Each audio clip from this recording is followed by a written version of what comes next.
আপনি একটা স্টিলের আলমারি কিনেছেন, তাকে আমরা বাস্তু মতে বলি পশ্চিম দিকে প্লেস করবার কথা। এবার আপনি সেটাকে প্লেস করতে চাইছেন, বাট এক্স্যাক্ট পশ্চিম দিকটা আপনি বিচার করবেন কি করে? দেখুন, কোনো ডিরেকশনই কিন্তু কখনো একদম পয়েন্টেড হয় না। আমি যদি বলি একটা পয়েন্টে আপনার একটা ডিরেকশন, তাহলে কিন্তু সেটা হয় না কখনো। তার জন্য একটা জোন দরকার হয়। আর এই জোনটাকে কিভাবে পাবেন আপনি?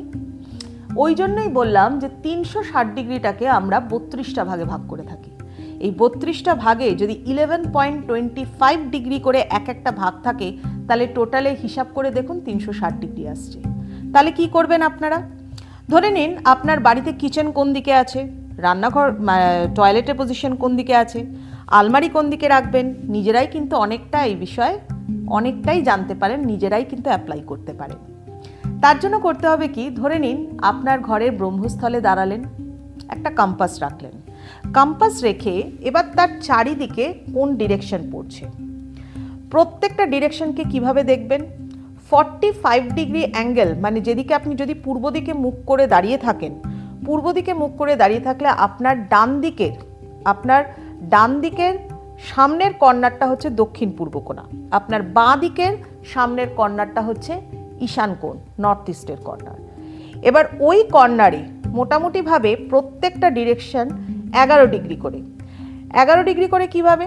ধরুন নর্দার্ন সাইড, আপনি উত্তর দিকে তাকিয়ে আছেন, তাহলে উত্তর দিকে তাকিয়ে থাকলে পরে আপনার ডান দিকের পোর্শনটা হচ্ছে পূর্ব দিক, পুরোপুরি 90 ডিগ্রি। এই 90 ডিগ্রিকে আবার বিভিন্ন ভাগে ভাগ করা হচ্ছে। একটা হচ্ছে নর্থের দিকের নর্থ ইস্ট কর্নার, একটা হচ্ছে ইস্টের দিকের নর্থ ইস্ট কর্নার, আর একটা হচ্ছে নর্থ ইস্টের দিকের এক্স্যাক্টলি নর্থ ইস্ট কর্নার। এইভাবে ভাগ করে করে কিন্তু বাস্তুর অ্যাপ্লিকেশন হয়। তবে হ্যাঁ, সহজভাবে বাড়িতে করতে গেলে ধরুন পশ্চিম দিকে আপনি একটা আলমারি রাখবেন, তো একদম দক্ষিণ পশ্চিমে আলমারি রাখবেন, তাহলে কিন্তু একদম যেদিকে সূর্য উঠছে তার অপোজিটে এইভাবে কিন্তু রাখবেন না। একটা কম্পাস ফেলুন, দেখুন যে রাখলে পরে কি হতে পারে। যদি আপনাকে দেখায় যে উত্তর দিক 0 ডিগ্রি দেখাচ্ছে, তাহলে তার ঠিক বাঁ দিকের পেছন দিকটাই হচ্ছে আপনার পশ্চিম দিক। এইভাবে কিন্তু অ্যাপ্লাই করুন, দেখবেন অনেকটা পরিষ্কার হচ্ছে, অনেকটা ভালো হচ্ছে। তার কারণ হচ্ছে আমরা প্রত্যেকেই সঞ্চয় করতে চাই, আমরা প্রত্যেকেই ভালো থাকতে চাই। আয় তো অনেকেই করেন, ভালো মতোই করছেন, হয়তো অনেকটা বেশিই করছেন, বাট বেরিয়ে যাচ্ছে, ধরে রাখতে পারছেন না। আর এই ধরে রাখতে গেলে কি হবে? আপনার আলমারির পজিশন কিন্তু ঠিক রাখতে হবে। আলমারির পজিশনকে ঠিক রাখতে গেলে পশ্চিম দিকে আলমারিকে প্লেস করুন।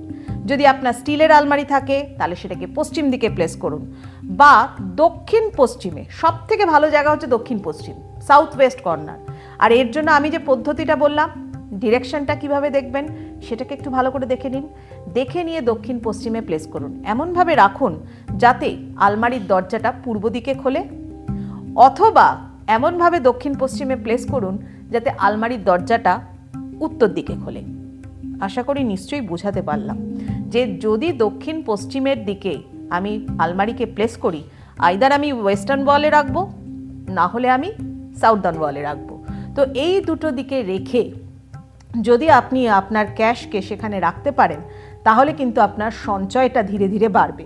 আমরা জানি সবাই হয়তো বাড়িতে ক্যাশ রাখেন না, ব্যাংকেই রাখেন, বাট এটা সিগনিফিক্যান্টলি আপনার কিন্তু কাজ করবে, দারুণভাবে ওয়ার্ক করবে। এটাকে অ্যাপ্লাই করুন। বাড়িতে আলমারির পজিশন যদি ঠিক না থাকে, তাহলে সেটাকে চেঞ্জ করুন, অনেক অনেক ভালো থাকতে পারবেন। আর এই রকম ইনফরমেশন কিন্তু আপনারা আমার এই চ্যানেলে বাস্তু ভিশনস উইথ সুস্মিতাতে অনেক পাবেন। তার জন্য কিন্তু ফলো করতে হবে, সাবস্ক্রাইব করতে হবে, শেয়ার করতে হবে, আর অনেক কিছু জানতে হবে বাস্তু সম্পর্কে নিজেকে ভালো রাখার জন্য।